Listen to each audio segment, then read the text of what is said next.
வணக்கம் தலைவா, அனைவருக்கும் இனிய வணக்கம். இன்றைக்கி நம்ம இந்த ஒரு வீடியோவில் எதை பற்றி பார்க்க போகிறோம் அப்படின்னு பார்த்தீங்கன்னா, பிஎம் கிசானுடைய 23வது தவணை தொகை எப்பொழுது உங்கள் அக்கௌண்ட்டில் வரவு வைக்க இருக்கிறார்கள். ஸோ இதை பற்றின ஒரு முழுமையான தகவலை இந்த ஒரு வீடியோவில் நம்ம பார்க்கலாம். பிஎம் கிசானுடைய 23வது தவணை தொகை எப்போ வெளியிட போகிறாங்க, pmkisan.gov.in இந்த வெப்சைட்டில் செக் பண்ணுங்கள் அப்படின்றத குறிப்பாக சொல்கிறாங்க. பிரதம மந்திரி கிசான் சம்மன் நிதி யோஜனா கடந்த 23வது தவணை தொகை 2026 உங்களுக்கு வந்துவிடும் அப்படின்ற மாதிரி குறிப்பாக சொல்லியிருக்கிறாங்க. பாரத பிரதமரின் 23வது தவணை 2026 அதிகாரப்பூர்வமான தவறுகள் வெளியிட்டிருக்காங்க. இது இந்தியா முழுவதும் உள்ள லட்சக்கணக்கான விவசாயிகளுக்கு நிவாரணத்தையும் நிதி உழைப்பையும் வழங்குகிறது. பிரதம மந்திரி கிசான் சம்மன் நிதி யோஜனா திட்டத்தின் கீழ் தகுதியுள்ள விவசாய குடும்பங்கள் ஒவ்வொரு ஆண்டும் 6000 நிதி உதவியை 3 சமதவணைகளில் பெற்றுக்கொள்கின்றன. 2000 மதிப்பிலான 23வது தவணை தொகை நேரடி பணமாற்றம் டிபிடி மூலமாக மார்ச் 31 அன்றைக்கே வெளியிடப்பட்டது. சிறு மற்றும் குறு விவசாயிகளுக்கு ஆதரவளிப்பதை நோக்கமாக கொண்ட முக்கியமாக அரசாங்கமாக முன்னெடுப்புகளில் இந்த திட்டமும் ஒன்று. ஸோ தூர செயல்படுவதால் வெளிப்படைத்தன்மையும் இடைத்தரகர்களும் அகற்றப்படுகிறார்கள். ஸோ இந்த பிஎம் கிசானுடைய ஒரு சில முக்கியமான அறிவிப்புகளை தான் நம்ம எதிர்பார்த்துட்ருக்கோம். திட்டத்தினுடைய பெயர் 23வது தவணை தொகை பிஎம் கிசான் நிதி ஆண்டு 2026 தவணை தொகை 2000 ரூபாய். ஸோ அதே போல் பார்த்திங்கன்னா வருடாந்திர தவணை தொகை எவ்வளோ வரும் அப்படின்னு பார்த்திங்கன்னா 6000 ரூபாய். ஸோ அதுக்கப்புறம் பண செலுத்துதல் முறை எல்லாமே டிபிடி மூலமாக தான் செலுத்த முடியும் அப்படின்றதையும் குறிப்பாக சொல்கிறாங்க.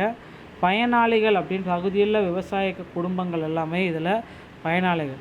தவணை வெளியீட்டு தேதி மார்ச் 31, 2026. பிஎம் கிசான் திட்டத்திற்கான தகுதி நிபந்தனைகள். தவணையை பெறுவதற்கு விவசாயிகள் பின்வரும் நிபந்தனைகளை பூர்த்தி செய்ய வேண்டும். இந்திய குடிமகனாக இருத்தல் அவசியம். சிறு அல்லது குறு விவசாயிகளாக இருக்க வேண்டும். அவர்கள் பெயரில் நெல் சாகுபடி நிலம் இருக்க வேண்டும். வங்கி கணக்கு ஆதார் உடன் இணைக்கப்பட்டிருக்க வேண்டும். இகேஒய்சியை கம்ப்ளீட்டாக முடிச்சு வச்சிருந்தாலே போதும் அப்படின்ற மாதிரி குறிப்பிட்டு சொல்கிறாங்க. ஸோ நீங்கள் எல்லாருமே எக்ஸ்பெக்ட் பண்ண மாதிரி போக்குவரத்து கழகத்தில் புதிய அப்டேட்டுகள் எல்லாமே ரெடியாக இருக்குது. எப்போ எப்படி வேணாலும் நடக்கலாம். ஸோ நீங்கள் உங்கள் அருகாமையில் இருக்கிற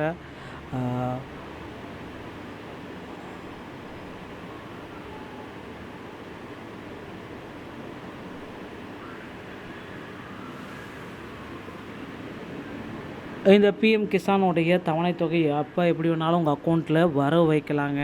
ஸோ பிஎம் கிசானுடைய தவணை தொகை 23வது தவணைக்காக மக்கள் வெயிட் பண்ணிகிட்ருக்காங்க.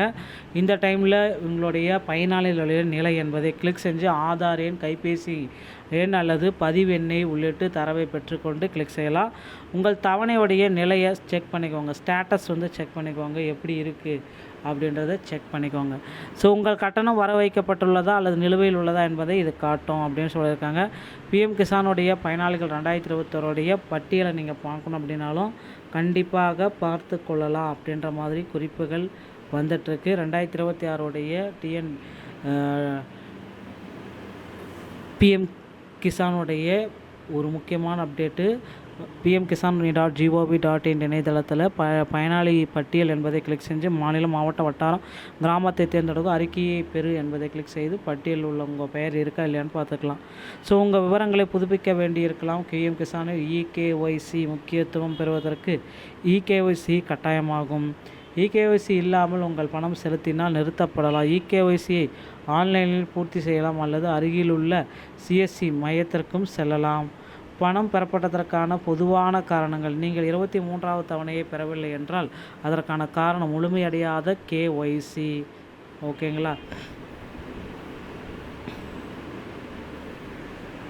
தவறான வங்கி விவரங்கள், ஆதார் வங்கியுடன் இணைக்கப்படவில்லை, நில சரிபார்ப்பு நிலுவையில் இருக்குது.